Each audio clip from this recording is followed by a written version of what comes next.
سامعین کرام، آپ سن رہی ہیں ایک دلچسپ آپ بیتی جس کا نام ہے رات کا راہی۔ یہ اس سلسلے کی قسط نمبر 10 ہے۔ مجھے امید ہے آپ کو میری یہ کاوش پسند آ رہی ہوگی۔ آپ نے اگر ابھی تک میرا چینل کہانی گھر سبسکرائب نہیں کیا تو ابھی میرے چینل کو سبسکرائب کر کے بیل نوٹیفیکیشن آن کر لیجئے تاکہ آنے والی ہر نئی کہانی کی اطلاع بر وقت آپ تک پہنچ سکے۔ بند مندر اور اس کے باسیوں کے تمام پردے اٹھ گئے۔ میری اپنی عقل بھی اب کام کرنے لگی تھی۔ مجھے اب مزید کہانی کی ضرورت نہیں تھی۔ میں حیران اس پر تھا کہ انسپیکٹر منصور بند مندر میں کس طرح پہنچا تھا اور ارونا نے اسے وہاں سے کس طرح نکالا تھا۔ احمد علی نے مجھے اس پراسرار کہانی کا یہ باب بھی سنا دیا۔ ارونا کے متعلق اس نے بتایا کہ وہ ہندوستان کے کسی شہر کی رہنے والی تھی۔ اس کا باپ چٹاگانگ سے چند میل دور ایک ریلوے اسٹیشن پر اسٹیشن ماسٹر تھا۔ وہ 17-18 سال کی خوبصورت لڑکی تھی۔ رانی کو ایسی خوبصورت لڑکیوں کی ضرورت تھی۔ اس کے کسی آدمی نے ارونا کو دیکھ لیا اور ایک روز رانی کے گروہ کی ایک عورت غریب سی نوکرانی کے بحروپ میں ارونا سے ملی اور اسے کوئی دھوکہ دے کر ذرا پرے لے گئی۔ آگے دو آدمی گھات میں تھے، انہوں نے جھپٹ کر ارونا کے منہ پر کپڑا ڈال دیا اور اسے اٹھا کر لے گئے۔ بن مندر میں پہنچ کر اس نے رونے چیخنے کے بجائے سب کو گالیاں دینا شروع کر دیں۔ رانی نے اور 5-6 جوان عورتوں نے جو وہاں تھیں اسے سمجھانے کی بہت کوشش کی کہ اسے طوائف نہیں بنایا جائے گا اور اسے کسی کے ہاتھ بیچا بھی نہیں جائے گا اور اس کے ساتھ کوئی زیادتی نہیں کی جائے گی بلکہ اسے شہزادی بنا کر رکھا جائے گا۔ ایک روز اسے مندر کے اندر لے جا کر نوٹوں کے بنڈل اور زیورات دکھائے گئے، مگر جنہیں اپنا کردار اور اپنی عصمت عزیز ہوتی ہے وہ جان پر کھیل جاتی ہیں۔ اس پر زبردستی نہ کی گئی، اس کے بجائے رانی اسے اپنے سامنے بٹھا کر ہپناٹائز کرنے لگی، لیکن یہ لڑکی کردار کی اتنی پکی ثابت ہوئی کہ رانی کے سامنے بیٹھتی نہیں تھی۔ اسے یہ تو معلوم ہی نہ ہوگا کہ اس کا دماغ اپنے قبضے میں لینے کے لیے اس پر کوئی عمل کیا جا رہا ہے۔ وہ اتنا بھی برداشت نہیں کرتی تھی کہ اسے کوئی ہاتھ بھی لگائے۔ بوڑھا یوگی اپنا جادو آزمانے لگا تو ارونا نے اس کے سینے پر دونوں ہاتھوں سے ایسا دھکا دیا کہ وہ قلا بازیاں کھاتا دور جا پڑا۔ رانی نے پھر بھی اس پر تشدد نہ کیا۔ احمد علی نے مجھے ارونا کی بات سناتے ہوئے کہا، رانی نے مجھے بتایا تھا کہ ارونا کو میں مار پیٹ کر اور بھوکا پیاسا رکھ کر اپنے راستے پر لا سکتی تھی، لیکن مجھے یاد تھا کہ مجھے بھی بیچا گیا تھا۔ خامن نے مجھے انگریز افسروں کی تفریح کی چیز بنا دیا اور مجھے مارا پیٹا بھی تھا۔ پھر مجھے ایک اور عیاش آدمی کے ہاتھ بیچ دیا گیا تھا۔ میں مردوں کو قتل کروا کے خوش ہوتی تھی لیکن عورت پر میرا ہاتھ نہیں اٹھ سکتا تھا۔ ارونا نوجوان لڑکی تھی، میں نے اسے کہا کہ وہ کچھ دن یہاں رہ کر دیکھ لے، پھر بھی اس کا دل نہ لگا تو اسے جہاں سے لائے تھے وہیں چھوڑ آئیں گے۔ رانی اسے چھوڑنا نہیں چاہتی تھی، وہ اسے پیار اور شفقت کا دھوکہ دیتی رہی۔ اتنے میں وہ وحشی قزاق رانی کے گروہ میں شامل ہو گیا جس کا نام کوزون تھا۔ اس نے 2-3 دنوں میں سارے گروہ کو اپنی خون خاری اور وحشی پن کے روب میں لے لیا اور ایک روز ارونا کو پکڑ لیا۔ اتفاق سے میں اس روز مندر کے باہر رانی کے پاس کھڑا تھا۔ میں آپ کو پہلے سنا چکا ہوں کہ میں نے اس وحشی کوزون کو کس طرح ہلاک کیا اور ارونا کو اس سے چھڑا لیا۔ آپ کو یاد ہوگا کہ میں ایک بار پھر وہاں گیا تو ارونا نے مجھے کہا تھا کہ میں وہیں سے واپس چلا جاؤں، لیکن میں سمجھتا رہا کہ ارونا بھی ایک روح ہے اور اس کے ذریعے رانی میرا امتحان لے رہی ہے۔ ارونا کی وہ لوگ کڑی نگرانی کرتے تھے۔ پھر میں پولیس سے بھگوڑا ہو کر بن مندر میں چلا گیا تو بھی ارونا نے مجھے حقیقت میں لانے کی بہت کوشش کی، لیکن میں نے رانی اور مندر کا جو اثر قبول کر لیا تھا اسے ارونا نہ توڑ سکی۔ اس نے بڑے سادھو کا اثر قبول کیا تھا، نہ رانی کا۔ وہ ہر لمحہ حقیقی دنیا میں رہی اور اس نے ان لوگوں پر شاید اپنا اثر ڈال دیا تھا۔ اس نے اس سے یہ فائدہ اٹھایا کہ مندر کے اندر کی بھول بھلائیوں کو دیکھ لیا اور بہت سے آدمیوں کو اچھی طرح پہچان لیا۔ ارونا میرے اس احسان کو نہیں بھولی تھی کہ میں نے ایک وحشی سے اس کی عزت بچائی تھی۔ انسپیکٹر منصور کے متعلق احمد علی نے سنایا، جس طرح انسپیکٹر منصور نے تمہیں اپنا ساتھی بنایا اور تمہاری باتیں غور سے سن کر تم پر الزام لگایا تھا کہ بن مندر کے ساتھ تمہارا کوئی تعلق ضرور ہے، اسی طرح اس نے مجھے اپنا رازدار بنایا، مجھے اپنے ساتھ رکھا اور میرے منہ سے بے خبری میں کوئی ایسی باتیں نکل گئیں کہ اسے مجھ پر شک ہو گیا۔ اس نے میرے پیچھے 2 مخبر لگا دیے جنہوں نے مجھے بن مندر میں آتے جاتے دیکھ لیا۔ میرے خلاف انکوائری شروع ہو گئی۔ اس سے پہلے انسپیکٹر منصور مجھے اپنی تمام کارگزاری سنا چکا تھا۔ احمد علی کی سنائی ہوئی کہانی یوں ہے کہ انسپیکٹر منصور پکا مسلمان تھا۔ وہ اپنی ڈیوٹی کا پابند تو تھا ہی، لیکن اسلام کے فرائض کی پابندی کو وہ عبادت کا درجہ دیتا تھا۔ یہ میں آپ کو پہلے سنا چکا ہوں۔ اسے جب پتا چلا تھا کہ بن مندر میں کوئی نیا مذہبی فرقہ پیدا ہو رہا ہے، تو اس نے اسے اسلام کے خلاف چیلنج سمجھا تھا۔ مجھے اس نے کہا تھا کہ محمد خان، تم طاقتور گھوڑے کی مانند ہو جس کی پیٹھ پر جو چاہے سوار ہو جائے، وہ اسی کے اشاروں پر چلتا ہے۔ خدا نے تمہیں اتنا طاقتور جسم دیا ہے، اسے خدا کی راہ میں استعمال کرو۔ اس نے مجھے اسلام کی عظمت یاد دلائی تھی، لیکن میری عقل پر سانپوں کی ملکہ اور بن مندر سوار تھا۔ احمد علی نے مجھے بتایا کہ پولیس ہیڈ کوارٹر نے بن مندر کے متعلق تحقیقات ملتوی کر دی تھی۔ انگریز چونکہ خود بدروحوں کو مانتے تھے، اس لیے شاید انہوں نے یہ رائے قائم کر لی تھی کہ بن مندر آسیب زدہ جگہ ہے اور وہاں بدروحیں ہوتی ہیں۔ جب ہم نے تاجروں کی کشتی لوٹی تھی تو اس کی تفتیش اس علاقے کے تھانے کے سپرد کی گئی تھی۔ کسی کو بھی خیال نہیں آیا تھا کہ مال اور مجرم بن مندر میں چلے گئے ہوں گے۔ انسپیکٹر منصور کا اس تھانے اور اس تفتیش کے ساتھ کوئی تعلق نہیں تھا، کیونکہ وہ اسپیشل برانچ میں تھا۔ احمد علی کو معلوم ہوا تھا کہ انسپیکٹر منصور نے زور دے کر کہا تھا کہ اس قدیم مندر پر چھاپا مارا جائے، لیکن اس کی کسی نے نہیں سنی تھی۔ اس کے بعد ہم نے ریل گاڑی کو لوٹ لیا۔ اس کی تفتیش واردات کے علاقے کے تھانے کے علاوہ ڈسٹرکٹ ہیڈ کوارٹر کی ایک ٹیم کو دی گئی۔ انسپیکٹر منصور نے اس ٹیم سے بھی کہا کہ بن مندر کو ذہن میں رکھیں، مگر اسے یہ جواب ملا کہ وہاں بھوت پریت کے سوا کچھ نہیں ہو سکتا۔ اس ٹیم کے انسپیکٹر انچارج نے کہا تھا کہ بن مندر اور جائے واردات میں اتنا زیادہ فاصلہ ہے کہ وہاں تک مال نہیں لے جایا جا سکتا۔ مختصر یہ کہ انسپیکٹر منصور کی کوئی نہیں سن رہا تھا۔ وہ ہر کسی سے میرے متعلق کہتا تھا کہ ان دونوں وارداتوں میں یہ جو شہادت ملی ہے کہ مجرموں میں ایک کا قد اونچا اور جسم گٹھا ہوا تھا، وہ محمد خان کے سوا اور کوئی نہیں ہو سکتا۔ کسی ذریعے سے انسپیکٹر منصور کو پتا چلا تھا کہ میں بن مندر میں ہی رہتا ہوں۔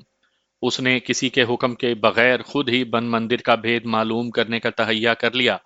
اس مقصد کے لیے اس نے اپنی بیوی کو بیماری کا بہانہ کر کے 15 دنوں کی چھٹی لے لی۔ اس سراغ رسانی میں اس پر کیا گزری وہ اس نے سب انسپیکٹر شمس الحق اور ہیڈ کانسٹیبل احمد علی کو سنائی تھی۔ انسپیکٹر منصور پہلے ہی ایک بار مجھے اور 4 کانسٹیبلوں کو ساتھ لے کر گیا تھا، اب وہ اکیلا گیا۔ اسے مندر کے اندر روشنی نظر آئی، باہر کچھ بھی نہیں تھا۔ اسے نہ کوئی روح دکھائی دی نہ کوئی بدروح۔ اسے کوئی عورت نہ دکھائی دی جس کے کندھوں پر اور بالوں پر سانپ رینگ رہے ہوں۔ اس کی وجہ میں بتا سکتا ہوں۔ مندر والوں کو چونکہ معلوم نہیں تھا کہ انسپیکٹر منصور آ رہا ہے، ورنہ وہ پہلے کی طرح اسے ڈرانے اور بھگانے کا انتظام کر دیتے۔ اس نے احمد علی کے سامنے سب انسپیکٹر شمس الحق کو بتایا کہ مندر کے اندر روشنی تھی اور باہر کچھ بھی نہیں تھا۔ اسے یقین ہو گیا کہ مندر آسیب زدہ نہیں۔ احمد علی استاد آدمی تھا، اس نے اسے وہاں پھر جانے کو کہا۔ انسپیکٹر منصور نے سب انسپیکٹر شمس الحق سے کہا کہ وہ ہیڈ کانسٹیبل احمد علی کو اس کے ساتھ بھیج دے۔ شمس الحق نے اس شرط پر اجازت دے دی کہ انسپیکٹر منصور کسی کو پتہ نہ چلنے دے کہ احمد علی اس کے ساتھ بغیر حکم کے بن مندر تک گیا تھا۔ احمد علی نے اس سے دن اور وقت معلوم کر لیا اور اسی رات بن مندر میں جا کر رانی کو بتا دیا۔ دونوں رات کو گئے، مندر کے قریب گئے تو انہیں عورتوں کے رونے کی آوازیں سنائی دینے لگیں۔ وہ ادھر گیا جدھر سے آوازیں آ رہی تھی، وہاں کوئی عورت نہیں تھی۔ احمد علی یہ ظاہر کرتا رہا کہ وہ مندر سے بہت ڈرا ہوا ہے۔ انسپیکٹر منصور احمد علی کے پاس آ گیا۔ ٹارچ احمد علی کے ہاتھ میں تھی، لیکن اسے بلا ضرورت جلانا نہیں تھا۔ چاندنی پورے چاند کی تھی جو بنگال میں بہت شفاف ہوتی ہے۔ انہیں چاندنی میں سانپوں والی نیم اریا عورت نظر آئی۔ انسپیکٹر منصور نے احمد علی کے ہاتھ سے ٹارچ لے کر جلائی۔ احمد علی نے پہچان لیا کہ یہ رانی ہے۔ انسپیکٹر منصور کو معلوم نہیں تھا، رانی کے ریشمی بال کھلے ہوئے تھے اور اڑ رہے تھے۔ اس کے کندھے اریاں تھے، اس سے نیچے ریشم کا باریک کپڑا تھا۔ بال سپیدی مائل گلابی اریاں کندھوں اور سینے پر اڑتے اور اس کا آدھا چہرہ ڈھانپ لیتے تھے۔ ان بالوں میں 2 سبز رنگ کے سانپ رینگ رہے تھے۔ چلو چلیں صاحب، احمد علی نے کہا، یہاں تو کچھ بھی نہیں۔ کیا یہ عورت تمہیں نظر نہیں آ رہی؟ انسپیکٹر منصور نے پوچھا۔ کون سی عورت؟ احمد علی نے جھوٹ موٹ کی حیرت سے کہا۔ کیا کہہ رہے ہیں آپ؟ مجھے تو کوئی عورت نظر نہیں آ رہی۔ انسپیکٹر منصور اور زیادہ حیران ہوا۔ احمد علی نے اسے ایک بار پھر کہا، کہ یہاں کچھ بھی نہیں، لیکن انسپیکٹر منصور کہہ رہا تھا کہ اسے ایک بہت ہی حسین عورت دکھائی دے رہی ہے۔ منصور، عورت نے کہا، دنیا کی اس مصنوعی روشنی سے مجھے نہیں پا سکو گے۔ رانی نے کہا، تم مجھے اندھیرے میں بھی دیکھ سکو گے۔ تم کون ہو؟ انسپیکٹر منصور نے پوچھا۔ کس کی روح ہو؟ احمد علی نے انسپیکٹر منصور کے آگے ہو کر حیرت زدگی کی کیفیت میں پوچھا۔ آپ کس سے پوچھ رہے ہیں کہ تم کون ہو؟ آؤ واپس چلیں صاحب، میں صرف تمہیں نظر آ سکتی ہوں منصور، رانی نے کہا۔ مجھ سے ڈرو نہیں، میں اپنی روح ہوں، لیکن تم میرے قریب آ کر میرے جسم کو محسوس کر سکتے ہو۔ تم میرے قریب آ سکتے ہو، میں تمہیں ذرا سا بھی نقصان نہیں پہنچاؤں گی، میں صرف محبت کو جانتی ہوں۔ یہاں کوئی ایک بھی روح ایسی نہیں جو کسی انسان کو نقصان پہنچائے۔ تم جو کچھ ڈھونڈتے پھرتے ہو وہ تمہیں یہاں ملے گا۔ کچھ سراغ مل جائے گا، میں تمہیں روشنی دکھا سکتی ہوں۔ تمہیں سب کچھ مل جائے گا، لیکن آج نہیں۔ مجھ پر رحم کرو، انسپیکٹر منصور نے کہا۔ میں جو سراغ ڈھونڈتا پھر رہا ہوں وہ مجھے دکھا دو۔ کل، رانی نے کہا، کل جب سورج جنگل میں غائب ہو رہا ہوگا تو تم آ جانا۔ تم ایمان والے انسان ہو، ایسے انسان مجھے بہت اچھے لگتے ہیں۔ احمد علی نے اور زیادہ ڈر کر کہا، انسپیکٹر صاحب آپ کو کیا ہو گیا ہے؟ آپ کی یہ حالت مجھے ڈرا رہی ہے۔ اس نے انسپیکٹر منصور کو پیچھے کی طرف دھکیلنا شروع کر دیا اور اسے پیچھے کو گھمایا۔ انسپیکٹر منصور پھر عورت کی طرف گھوما تو وہاں کچھ بھی نہ تھا۔ انسپیکٹر منصور نے ٹارچ جلا کر روشنی ہر طرف پھیلا دی، مگر وہ عورت نظر نہ آئی۔ احمد علی نے خوف کا اظہار بہت بری طرح کیا اور انسپیکٹر منصور کو وہ واپس لے آیا۔ احمد علی نے مجھے بتایا کہ انسپیکٹر منصور کو چپ لگ گئی تھی۔ احمد علی اسے بلاتا تھا تو بھی وہ نہیں بولتا تھا۔ احمد علی بہت خوش تھا کہ یہ شکار بھی مار لیا ہے۔ اس کے بعد انسپیکٹر منصور لاپتہ ہو گیا۔ احمد علی کو معلوم تھا کہ وہ کہاں ہے۔ انسپیکٹر منصور دوسرے دن اکیلا وہاں چلا گیا تھا جہاں اس نے رانی کو روح کے روپ میں دیکھا تھا۔ اسے یہ روح مل گئی اور وہ منصور جو صحیح معنوں میں پکا مسلمان تھا اسی عمل کا شکار ہو گیا جو رانی اور بوڑھے سادھو نے مجھ پر کیا تھا۔ اگلے روز رانی نے اور اس کے گروہ کی ایک اور حسین لڑکی نے انسپیکٹر منصور پر اپنا طلسم طاری کیے رکھا۔ وہ مومن تھا مگر انسان بھی تھا۔ رانی نے اس انسان کو مسحور کر کے اس شیطان کے آگے جھکا دیا جس نے انسان کے آگے جھکنے سے انکار کر دیا تھا۔ اگلی رات کا واقعہ ہے کہ رانی نے مجھے بلا کر انسپیکٹر منصور دکھایا جس پر رانی کے حسن کا جادو اور ہیپناٹزم کا مکمل اثر تھا۔ میں نے اسے مندر میں 2 مرتبہ ارونا کے ساتھ دیکھا تھا۔ مجھے بعد میں پتا چلا تھا کہ ارونا نے اپنے آپ کو بدل لیا تھا۔ اس نے رانی سے کہا تھا کہ وہ اب مندر میں ہی رہے گی۔ اس کی خواہش پر اسے انسپیکٹر منصور کے ساتھ لگا دیا گیا۔ وہ رانی پر یہ ظاہر کرتی رہی کہ وہ اب انہی جیسی ہو گئی ہے۔ رانی خوش تھی کہ اس نے ارونا جیسی اکھڑ لڑکی کو رام کر لیا ہے، لیکن ارونا وہی تھی اور ناٹک کھیل رہی تھی۔ وہ مجھے حقیقت میں آنے کو کہہ کہہ کر مایوس ہو چکی تھی۔ اس نے انسپیکٹر منصور کو بیدار کر لیا۔ وہ ایمان اور کردار والا تھا۔ اسے ارونا کی مدد ملی تو وہ حقیقی دنیا میں واپس آ گیا۔ وہ مجھ جیسے ہوتے ہیں جو خواہشوں کے پر لگا کر خوابوں اور خیالوں کی دنیا میں اڑتے رہتے ہیں۔ انسپیکٹر منصور 2 دنوں میں بیدار ہو گیا اور اس نے ایمان کا دامن پکڑ لیا تھا، لیکن رانی اور بوڑھے پروہت کے سامنے آ کر وہ ایسے ہو جاتا جیسے اس پر ان کا شیطانی اثر بہت گہرا ہو۔ رانی اور پروہت نے اسے مندر کے وہ اندرونی حصے دکھا دیے جو مجھے بھی دکھائے گئے تھے۔ ارونا نے اسے کچھ اور کونے کھدرے بھی دکھا دیے اور انسپیکٹر منصور اپنے ایک عظیم مقصد میں کامیاب ہو گیا۔ مقصد عظیم ہو تو خدا کامیابی عطا کر دیتا ہے۔ مقصد اپنی خواہشات کی تکمیل اور حیوانیت کی تسکین ہو تو انسان اسی انجام کو پہنچتا ہے جس تک میں پہنچا۔ یہ بھی آپ کو سنا چکا ہوں کہ رانی نے مجھے بتایا کہ انسپیکٹر منصور بھاگ گیا ہے اور اسے ارونا نے بھگایا ہے۔ ارونا نے مجھے کہا تھا کہ میں مندر سے غائب ہو جاؤں۔ میں نہ مانا۔ وہ دراصل یہ کہہ رہی تھی کہ مندر پر چھاپا پڑنے والا ہے۔ وہ مجھے گرفتاری اور پھانسی سے بچا رہی تھی۔ اسے رانی نے غداری کے جرم میں بڑی اذیت ناک موت کی سزا سنا دی، لیکن میں نے اسے بچا لیا اور اسی وقت چھاپا پڑا۔ انسپیکٹر منصور ارونا کو چھاپے کی رات اور وقت بتا گیا تھا اور اسے کہہ گیا تھا کہ وہ اسے مندر سے نکال لے جائے گا۔ احمد علی نے مجھے بتایا کہ وہ خوش تھا کہ انسپیکٹر منصور بھی ہمارے گروہ میں آ گیا ہے، لیکن چند دنوں بعد اسے اپنے تھانے میں دیکھ کر احمد علی پریشان ہو گیا۔ انسپیکٹر منصور اپنے ہیڈ کوارٹر چلا گیا اور ایس پی سینڈرز کو مندر کے اندر کی رپورٹ دے کر کہا کہ اسے فوج کی ایک پلاٹون اور پولیس کی نفری دی جائے جس سے وہ بن مندر پر چھاپا مارے گا۔ اسے فوج کی ایک پلاٹون اور سب انسپکٹر شمس الحق کے تھانے کی ساری نفری دے دی گئی۔ انسپکٹر منصور نے اپنا عہد پورا کر دکھایا اور اس شیطانی فرقے کو جسے وہ کہتا تھا کہ اسلام کے لیے چیلنج ہے، توڑ پھوڑ ڈالا، اور وہ ارونا کو بھی بچا کر لے گیا۔ ہمارے گروہ کے جن آدمیوں کو گرفتار کیا گیا تھا وہ ابھی جیل میں نہیں آئے تھے۔ پولیس ان سے بیان لے کر نشاندہیاں اور برآمدگی کروا رہی ہوگی۔ رانی بھی جیل میں نہیں آئی تھی۔ احمد علی کہتا تھا کہ رانی اقبال جرم نہیں کرے گی، لیکن انگریز اس عورت کو ضائع نہیں ہونے دیں گے۔ احمد علی نے مجھے بتا دیا تھا کہ ہم سزائے موت سے نہیں بچ سکتے اور اب ہمیں ڈاکو بننا ہے، لیکن جیل سے فرار آسان نہیں تھا۔ احمد علی کہتا تھا کہ ہم نکل جائیں گے۔ میں دیکھ رہا تھا کہ وہ دو وارڈوں کے ساتھ وہ الگ بیٹھ کر خسر پسر کرتا رہتا تھا۔ ایک روز ہم دونوں کو پہلی پیشی کے لیے مجسٹریٹ کی کورٹ میں لے جایا گیا۔ یہ رسمی سی پیشی تھی۔ چالان ابھی کورٹ میں نہیں آیا تھا۔ ہمیں ہتھ کڑیوں میں لے گئے۔ واپس جیل کے دروازے میں داخل ہوئے تو پولیس ہماری ہتھ کڑیاں کھول کر ہمیں جیل والوں کے حوالے کر کے چلی گئی۔ ہم ابھی جیل کی ڈیوڑی میں کھڑے تھے، کچھ اور قیدیوں کو اندر لایا جا رہا تھا اور قیدیوں کی ایک پارٹی جیل کے باہر کام کرنے کے لیے نکل رہی تھی۔ باہر کام کرنے والے ہر قیدی کے پاؤں میں بیڑیاں تھیں۔ جیل کے بڑے دروازے میں ایک چھوٹا دروازہ تھا جس میں سے ذرا جھک کر گزرنا پڑتا تھا۔ احمد علی کا ایک وارڈ دوست ڈیوٹی میں موجود تھا۔ اس نے احمد علی کو اشارہ کیا۔ احمد علی مجھے ساتھ لے کر دروازے کے قریب ہو گیا۔ ہم چونکہ سزا یافتہ نہیں تھے اس لیے ہم نے اپنے ذاتی کپڑے پہن رکھے تھے۔ جیل کے باہر ان لوگوں کا ہجوم تھا جو قیدیوں کے عزیز و اقارب تھے اور ان کی ملاقات کے لیے آئے ہوئے تھے۔ احمد علی کے دوست وارڈر نے قیدیوں کو ڈانٹنا شروع کر دیا۔ ہڑبونگ سی مچ گئی۔ اس نے باہر جانے والے قیدیوں کو چھوڑے دروازے میں سے باہر دھکیلنا شروع کر دیا۔ احمد علی میرا بازو پکڑ کر دروازے کے اور قریب ہو گیا۔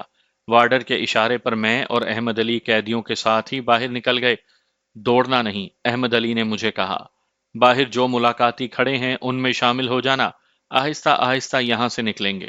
ہم ملاقاتیوں میں شامل ہو گئے اور ان لوگوں میں سے آہستہ آہستہ نکل کر ایک طرف چل پڑے۔ ہمارے بائیں ہاتھ 2.5-3 فرلانگ سے جنگل شروع ہو جاتا تھا۔ ہم اس جنگل سے ابھی دور ہی تھے کہ ہمیں جیل کے وارڈروں اور سنتریوں کے وسلوں کی چیخو پکار سنائی دی۔ انہیں ہمارے فرار کا پتہ چل گیا تھا۔ ہم دوڑ پڑے اور جنگل میں داخل ہو گئے۔ مجھے ذرا سی بھی امید نہیں تھی کہ ہم پکڑے نہیں جائیں گے۔ بنگال کے وہ جنگل آج کیسے ہوں گے جو مجھ جیسے گناہ گاروں کو دنیا سے چھپا لیا کرتے تھے، مجھے معلوم نہیں۔ مجھے وہ جنگل یاد ہیں جن میں دھاری دار شیر، بھیڑیے، سیاہ رنگ کے چھوٹے شیر، چھوٹے مگرمچھ اور ہاتھی تک ہوتے تھے۔ بنگال کے شیر آج بھی مشہور ہیں۔ جہاں دلدل اور پانی اکٹھے ہو جاتے وہاں اژدہا بھی نظر آتے تھے جو مگرمچھوں کی طرح سونے کے لیے پانی سے باہر آ جاتے تھے۔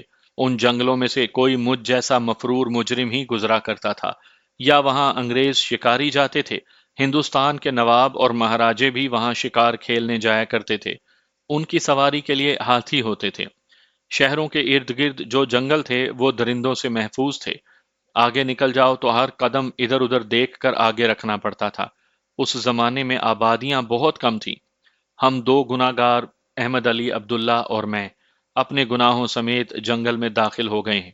میں اس وقت اس حقیقت سے نا آشنا تھا کہ انسان اپنے گناہ انسانوں سے چھپا سکتا ہے، قانون کی نظروں سے اوجھل کر سکتا ہے، مگر خدا کی نظروں کو فریب نہیں دے سکتا۔ ہم خدا کے قانون کو بھول کر انگریز کے قانون کی آنکھوں میں دھول جھونک رہے تھے۔ دوڑو نہیں خانو، احمد علی نے مجھے کہا، جسم کو مشقت میں نہ ڈالو اور دماغ پر بھی زور نہ دو، ہماری منزل بہت دور ہے۔ اسی جنگل میں ہمیں دوڑنا نہیں، رینگنا ہے، سرکنا ہے۔ احمد علی تجربہ کار مجرم اور مفرور لگتا تھا۔ وہ جنگل کا بھیدی بھی تھا۔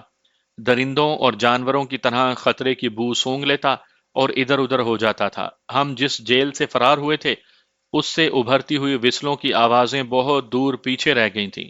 کسی نے ہمیں جنگل میں داخل ہوتے دیکھ لیا ہوگا، لیکن احمد علی کہتا تھا کہ جیل کے وارڈر اور سنتری وغیرہ ہمارے تعاقب میں نہیں آئیں گے۔ تعاقب پولیس کیا کرتی ہے۔ جیل سے پولیس ہیڈ کوارٹر کو ٹیلی فون پر اطلاع دی جائے گی، وہاں سے ایک گارڈ تعاقب کے لیے بھیجی جائے گی۔ گارڈ کی روانگی تک ہم جنگل کے پیٹ میں غائب ہو چکے ہوں گے۔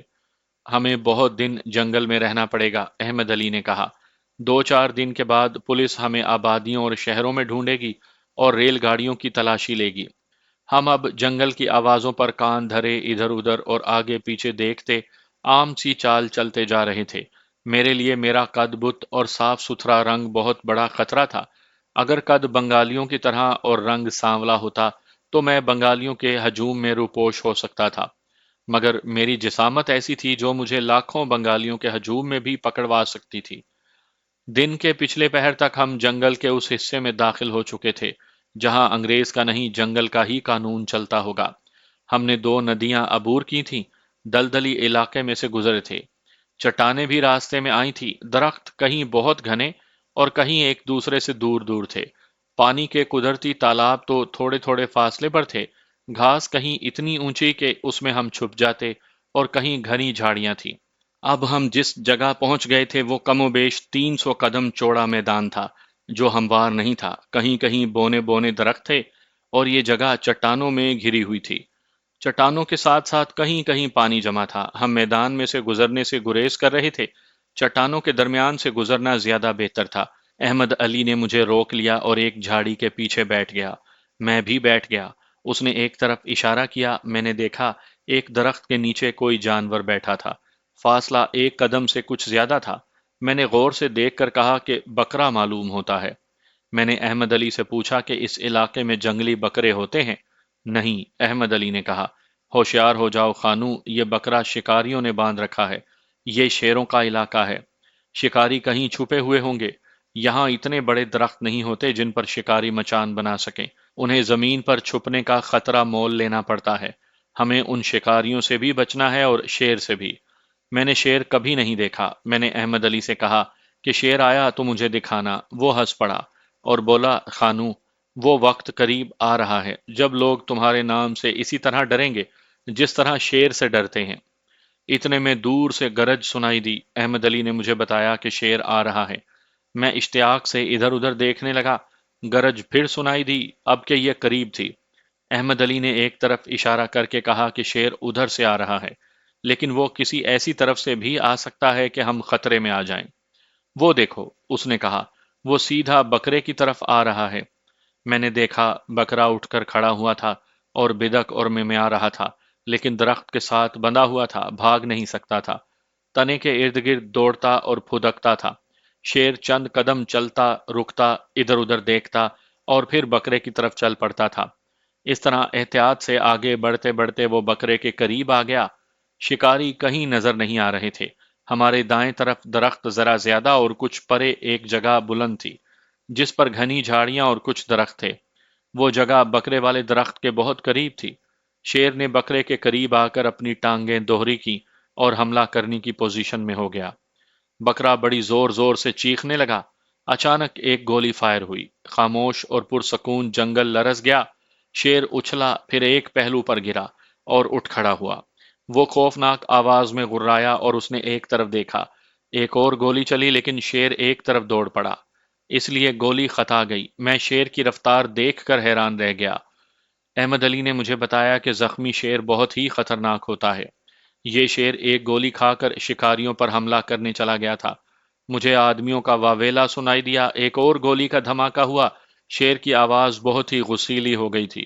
دو بنگالی ادھر سے دوڑتے سامنے آئے، وہ خوف سے چیخ چلا رہے تھے۔ شیر جو ہماری نظروں سے اوجھل ہو گیا تھا پھر سامنے آیا اور دونوں بنگالیوں کے پیچھے گیا۔ ایک اور گولی چلی، شیر کی پچھلی ٹانگیں دوہری ہو گئیں، مگر وہ فوراً سیدھا ہو گیا اور اس نے اچھل کر ایک بنگالی کو پکڑ لیا۔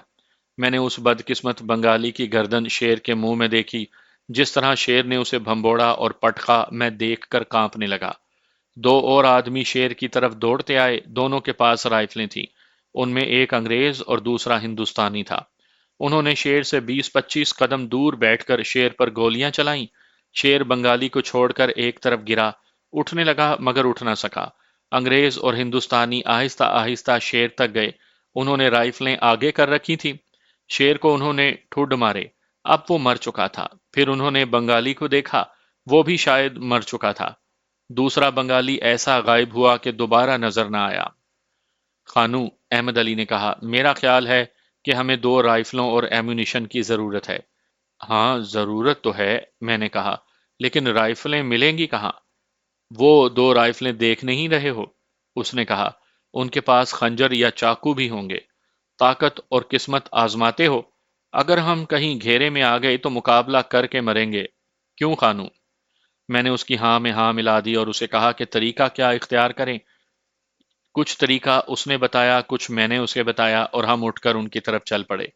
ان کا مسئلہ یہ تھا کہ شیر کو بھی اٹھا کر لے جانا تھا، اور بنگالی کی لاش کو بھی۔ مرے ہوئے شیر کو اٹھا کر لے جانے کے لیے وہ ان دو بنگالیوں کو ساتھ لائے تھے۔ ایک مر گیا تھا اور دوسرا بھاگ گیا تھا۔ شکاریوں کو اتنی جلدی معلوم نہیں ہو سکتا تھا کہ ہم دونوں جیل سے بھاگے ہوئے ہیں۔ ہم اسی صبح فرار ہوئے تھے، انہیں اتنی جلدی معلوم ہو ہی نہیں سکتا تھا۔ ان دونوں نے رائفلیں زمین پر رکھ دی تھی اور شیر کو دیکھ رہے تھے۔ دونوں نے کمر سے دھار لٹکا رکھے تھے، ایمونیشن کے بیلٹ ان کے کندھوں سے لٹک رہے تھے۔ انہوں نے ہمیں دیکھا تو دونوں حیران ہوئے۔ انگریز کے ساتھ جو ہندوستانی تھا وہ بنگالی تھا، وہ دونوں مجھے زیادہ حیرت سے دیکھتے تھے۔ صاحب بہادر، احمد علی نے اردو میں انہیں کہا، یہ میرا پنجابی دوست ہے، پولیس میں بھرتی ہونے کے لیے یہاں آیا ہے۔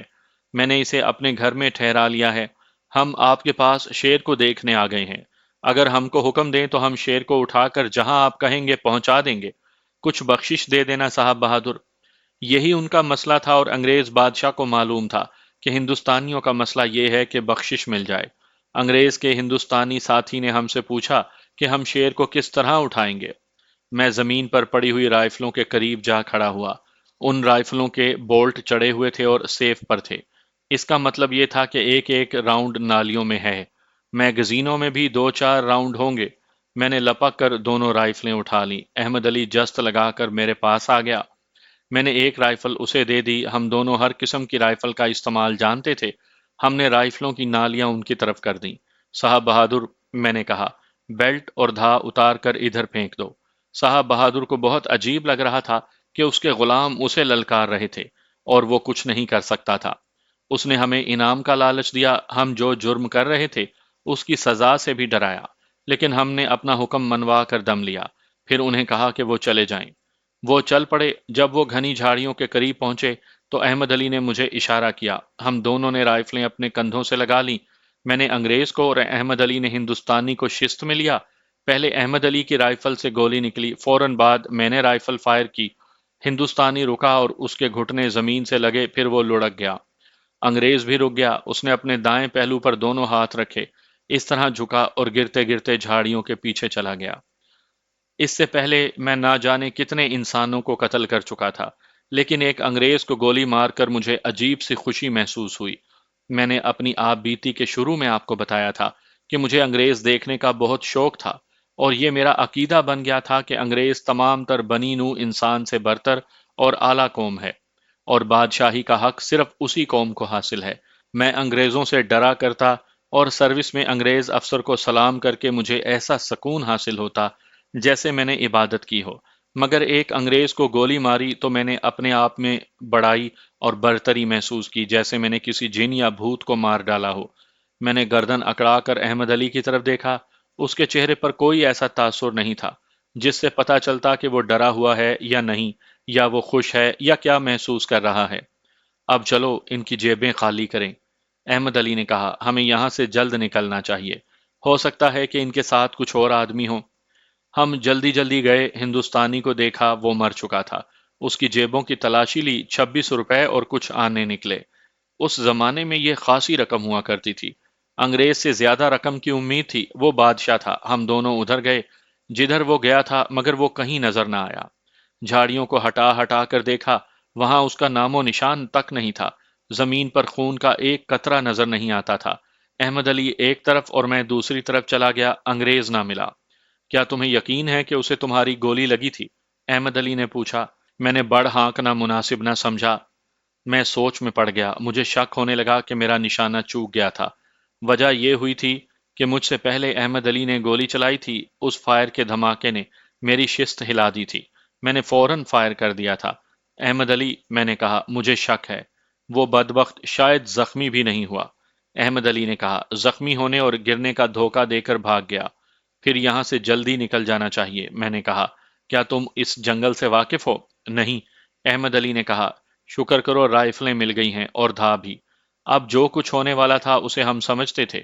انگریز شکاری کی رپورٹ پر پولیس اور شاید فوج کو بھی ہمارے تعاقب میں آنا تھا۔ ہماری مشکل یہ تھی کہ ہمیں معلوم نہیں تھا کہ تعاقب میں آنے والے کدھر سے آئیں گے۔ ہم جھاڑیوں کی اوٹ سے نکلے ہی تھے کہ ہمیں وہ بنگالی نظر آیا جو زخمی شیر سے بچنے کے لیے بھاگ گیا تھا۔ اس نے اپنے ساتھی کی لاش دیکھی ہوگی، پھر اس نے ہندوستانی شکاری کی لاش دیکھی، اس لیے اس کے چہرے پر جو خوف تھا وہ ہونا ہی چاہیے تھا۔ ہمیں دیکھ کر وہ رک گیا۔ اس نے اور احمد علی نے آپس میں بنگالی زبان میں باتیں کی جو میں نہ سمجھ سکا۔ میں نے دیکھا کہ بنگالی احمد علی کو ہاتھوں کے اشاروں سے راستہ سمجھا رہا تھا۔ خانو، احمد علی نے کہا، اسے زندہ جانے دینا خطرناک ہے، لیکن غریب آدمی ہے، اسے قتل کر دیا تو اس کے بچے بھوکے مر جائیں گے۔ اس کے ہاتھ پاؤں باندھ کر یہیں چھوڑ جاتے ہیں تاکہ یہ خطرہ نہ رہے کہ انگریز کی طرح بھاگ جائے گا اور پولیس کو اطلاع دے دے گا۔ میں نے کہا، چلو اس سے فارغ ہو کر بھاگ چلتے ہیں۔ ہم نے اسی کو کہا کہ جس رسی سے بکرا بندھا ہے وہ رسی کھول لائے۔ وہ رسی لے آیا تو ہم نے اسے اس کے ہاتھ پیٹھ پیچھے باندھے اور یہی رسی کاٹ کر ٹخنوں سے اس کے پاؤں بھی باندھ دیے۔ وہ قسمیں کھاتا رہا کہ وہ کسی کو کچھ نہیں بتائے گا اور اسے باندھا نہ جائے، لیکن ہم نے اس کی ایک نہ سنی۔ احمد علی نے مجھے بتایا کہ ہم کہاں ہیں اور ہمیں کدھر جانا چاہیے۔ لیکن احمد علی، میں نے پوچھا، ہم جائیں گے کہاں؟ آسام، احمد علی نے کہا، میں تمہیں اپنے وطن لے جا رہا ہوں، وہاں سے ہم ہندوستان کا رخ کریں گے۔ آسام کتنی دور ہے؟ بہت دور، احمد علی نے جواب دیا۔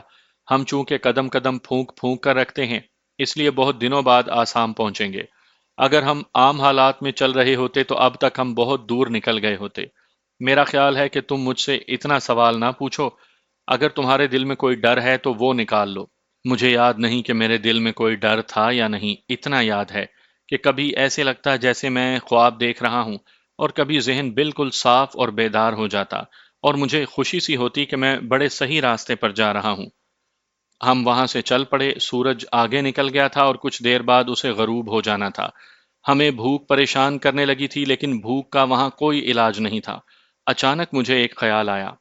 احمد علی، میں نے کہا، کیا دنیا کا اور خدا کا قانون ہمارے ہاتھ میں آ گیا ہے کہ ہم اتنے سارے آدمیوں کو قتل کرتے چلے جا رہے ہیں؟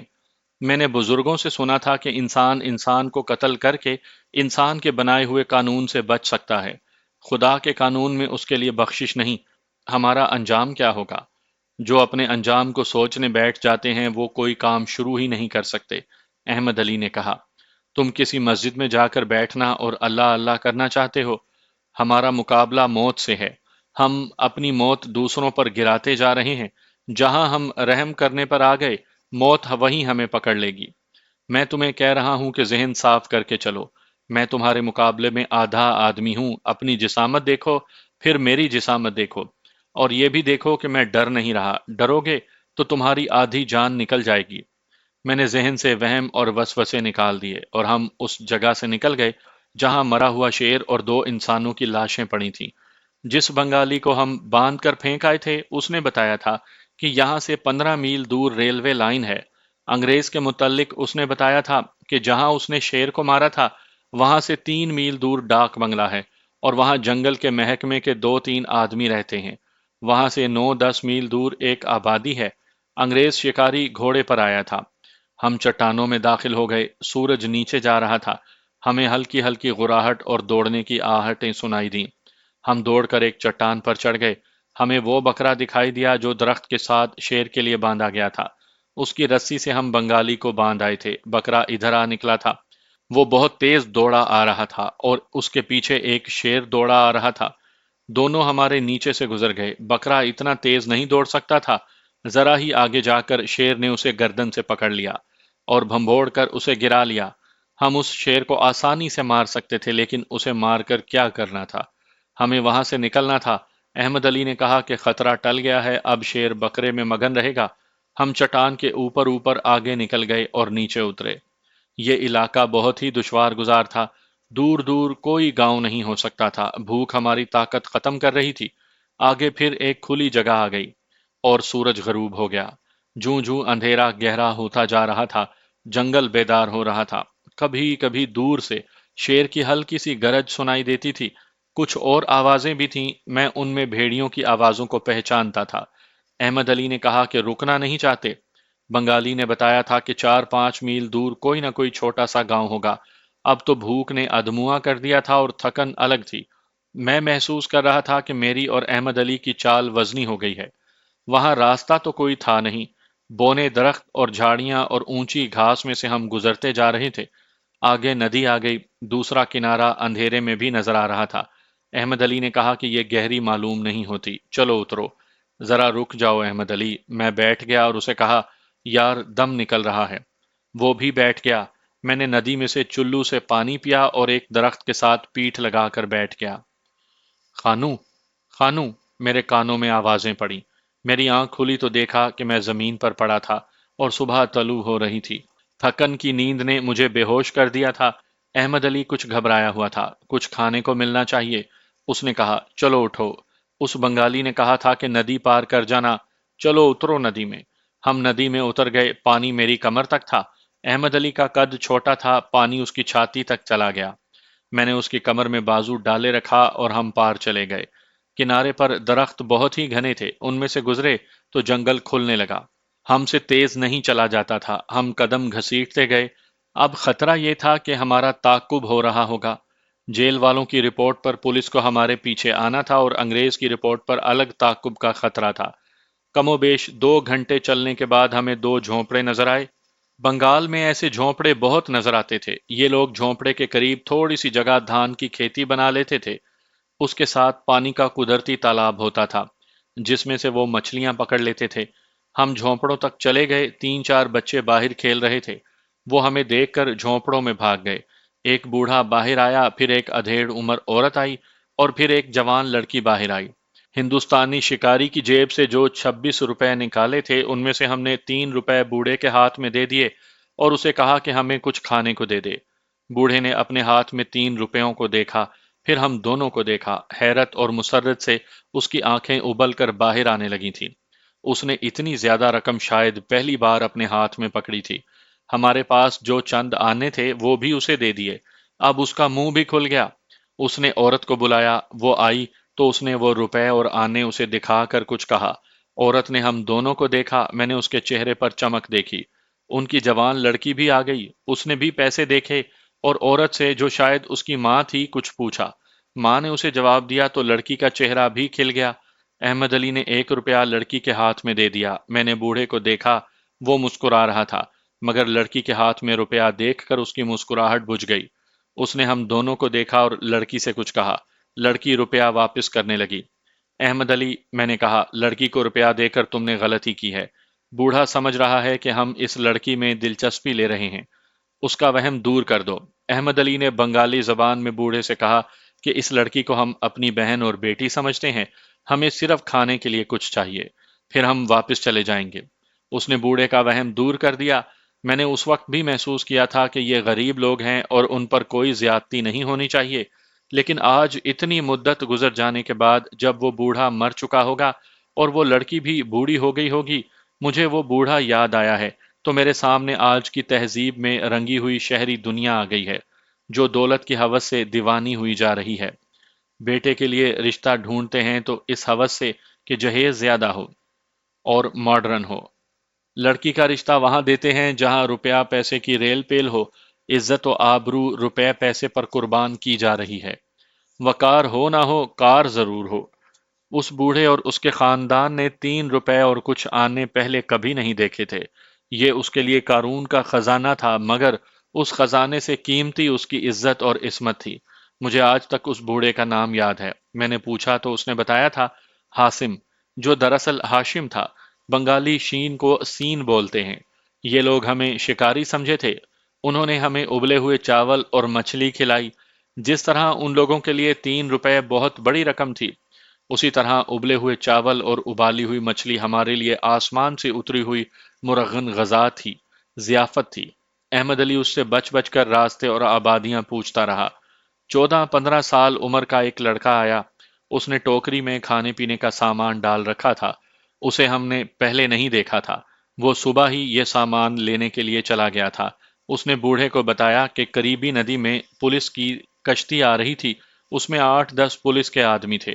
انہوں نے کشتی کنارے پر باندھی اور ادھر ادھر بکھر کر جنگل میں چلے گئے ہیں۔ احمد علی نے میری طرف دیکھا، پھر اس نے بوڑھے کے ساتھ باتیں کی جو بعد میں اس نے مجھے بتائیں۔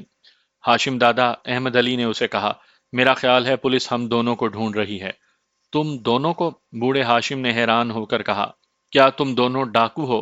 ہم شکار کھیلنے آئے تھے، احمد علی نے کہا، یہ کل کی بات ہے، ہم نے جنگل میں دیکھا کہ ایک انگریز افسر نے اس جیسی نوجوان لڑکی کو، جیسی یہ تمہاری بیٹی ہے، پکڑ رکھا تھا، اور لڑکی رو اور چیخ رہی تھی۔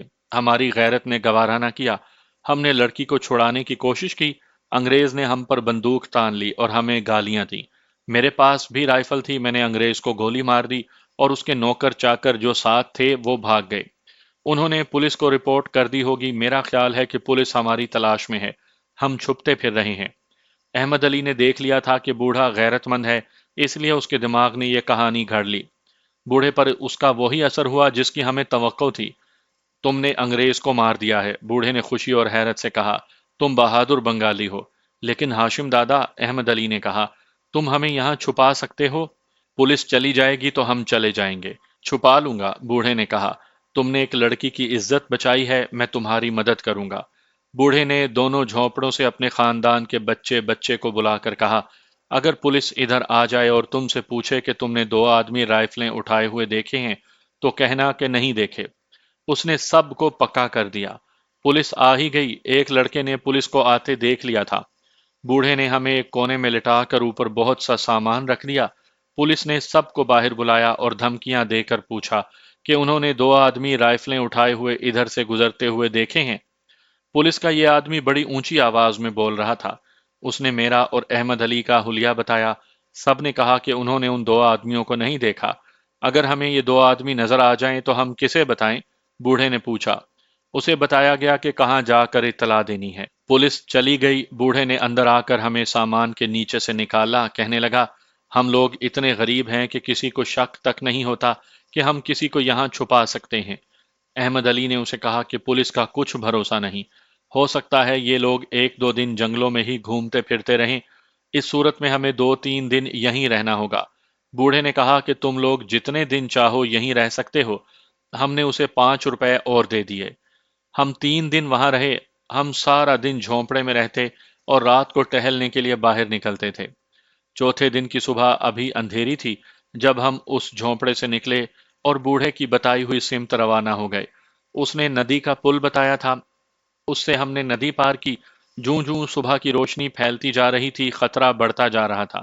بوڑھے نے کہا تھا کہ آسام تک پہنچنے کا یہ راستہ کچھ چھوٹا ہے، لیکن راستے میں ایک علاقہ خطرناک ہے۔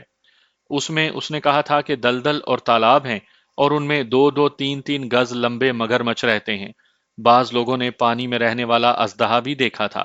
مگرمچھوں کے متعلق اس نے یہ خطرہ بتایا کہ وہاں کی زمین کا رنگ ان کے رنگ سے ملتا ہے اور یہ چپ چاپ اور بے حرکت پڑے رہتے ہیں۔ ہمارے لیے اس علاقے سے گزرنا اس لیے بہتر تھا کہ ادھر سے کوئی بھی نہیں گزرتا تھا، آبادی کا نشان تک نہیں تھا۔ اس نے بتایا کہ وہاں سے تقریباً 3 میل آگے ریلوے لائن ہے۔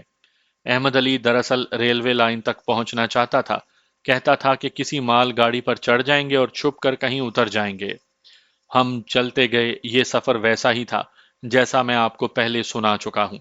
اب ہمارے پاس رائفلیں تھیں جو ہمیں خطروں سے بچا سکتی تھیں، اور ہمارے لیے خطرہ بھی تھیں، کیونکہ بھاگ نکلنے والے انگریز نے پولیس کو بتایا ہوگا کہ ایک مجرم لمبے قد کا قوی ہیکل ہے اور دونوں کے پاس ونچسٹر رائفلیں اور دھا ہیں۔ ان ہتھیاروں کو ہم چھپا نہیں سکتے تھے۔ بہرحال بنگال کے جنگل اور ویرانے ہماری بہت مدد کر رہے تھے۔ احمد علی، میں نے کہا، میں اپنے گاؤں نہ چلا جاؤں؟ تم بھی ساتھ چلے چلو۔ خانو، تم ASI رہ چکے ہو، اس نے کہا، لیکن کچھ نہیں سمجھتے۔ ان 4 5 دنوں میں تمہارے گاؤں، تمہارے تھانے کی پولیس جا چکی ہوگی، ادھر سے اطلاع چلی گئی ہوگی کہ محمد خان وہاں آئے تو گرفتار کر کے چٹاگانگ پہنچا دیا جائے۔ جب تک تم گرفتار نہیں ہو جاتے، تمہارے گاؤں پر نمبردار اور مخبروں کے ذریعے پولیس کی نگرانی رہے گی۔ وہاں تمہارے دشمن بھی ہیں، گاؤں کو دل سے اتار دو۔ ہاں، یہ ہو سکتا ہے کہ کسی وقت تمہارے باپ کے قاتلوں کو قتل کرنے چلیں گے۔ خدا کی قسم، ان کے خاندان کا کوئی بچہ بھی زندہ نہیں چھوڑیں گے۔ یہ سن کر میرے حوصلے تازہ ہو گئے۔ اس کے ساتھ ہی مجھے اپنی بیوی اور بچہ یاد آ گیا، لیکن بیوی کی یاد سے رانی میری نظروں کے سامنے آ گئی۔ میں اس کے تصور میں محو ہو گیا۔ مجھے افسوس ہوا کہ میں اب رانی کو کبھی نہ دیکھ سکوں گا۔ احمد علی، اب رانی کو تو کبھی نہ دیکھ سکیں گے؟